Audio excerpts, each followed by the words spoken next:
The flat turn, what I'll do is I'll actually start going straight up. I'll flip the nose over the top in what we call a high angle of attack loop, where the angle of attack on the aircraft exceeds 60 to 70 degrees.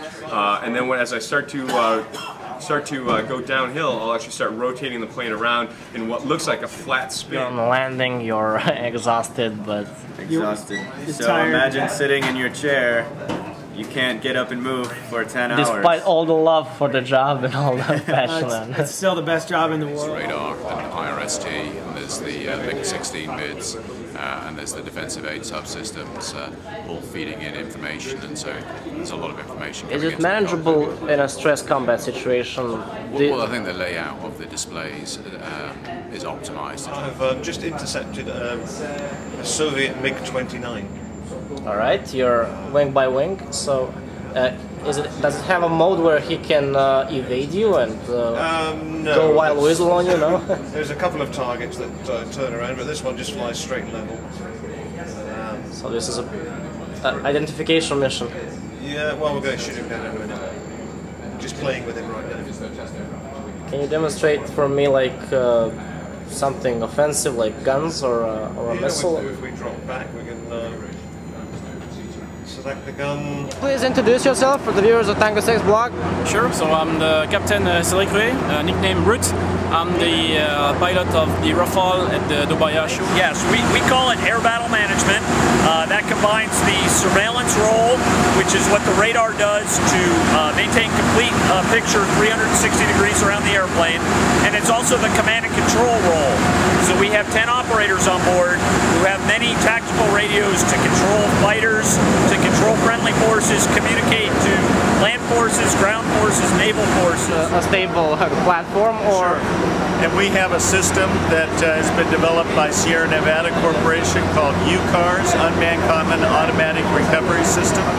It's a very precise millimeter wave radar system that allows Fire Scout to land autonomously and take off autonomously on the ship. So there's no man in the loop at any time. Click the mouse and the aircraft goes and takes images. What it does is, with these two sensors in the side, it will take pictures of the area you are flying over. When it finds something that you're interested in, it might be a suspicious vehicle, 4x4 by the side of the road. What it will then do is turn around the turret to give you a very high quality image of that target. Can you like describe me how is it to fly that low, that fast? It's definitely a good feeling. The engines are actually designed for that. We are a bomber, but we're not a super high altitude platform. So the jet actually, for being a heavy aircraft, actually handles very smoothly and very fluidly down in the low altitude environment. Pardon me for saying, but you're looking young. How old are you? I'm 27 years old. 27. I'm like 26. So we were like 3 years old when Top Gun was out in '86. I guess that's true. So it's a simple area where we usually describe it. We're able to look in a haystack and find all the needles, and then we let the UAVs identify and track the needles. This red button here, it's quite interesting. What is it? The clown nose. Clown nose, yeah? It's for the flares. Yeah, countermeasures, yeah. So basically when, God forbid, like you're attacked by, and you don't have like cap or whatever, what do?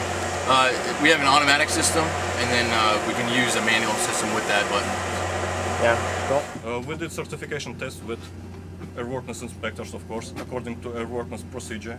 Darkness, half of emergency exit disabled, with 853 persons on board, helped by 20 cabin attendants. Airworthiness requirement is to evacuate plane in 90 seconds. We did it in 78 seconds. Impressive. Yeah. Because so we don't see any issue with high capacity. Zoom out onto show a bit of Dubai where we are, and then it depends what's up and running. Let's have a look and see. Yeah, that's cool. You can zoom in exactly where we are. It knows where we are. Exactly. Terrain, weather.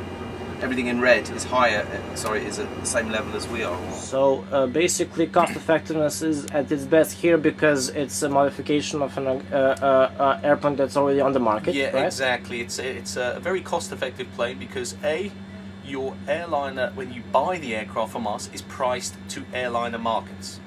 Secondly, you can have whatever interior actually fits in. It doesn't matter what it is, if it fits, you can have it. Sorry, to conclude, I come from Serbia and we are primarily based on Russian equipment. In theory, if Serbia decided to buy F-16s, the transfer of technology, the procedures, what's your experience as a company with similar countries that done that? I think I think we've done this before. Of course, Poland is a perfect example, and they procured the Block 50, right? And we set up not only the aircraft, we helped them with the support because the support system is different.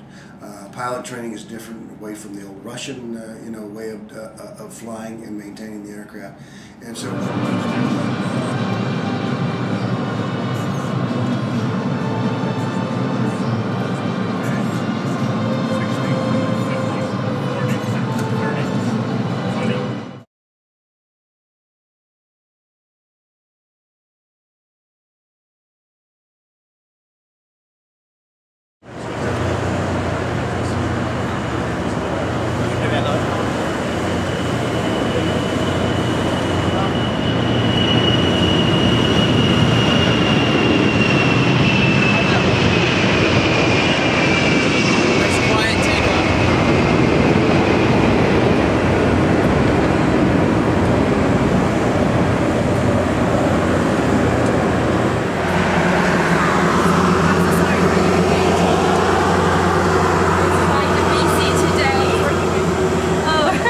Hi. Thank you. Hi. Hello. Welcome. Thank you.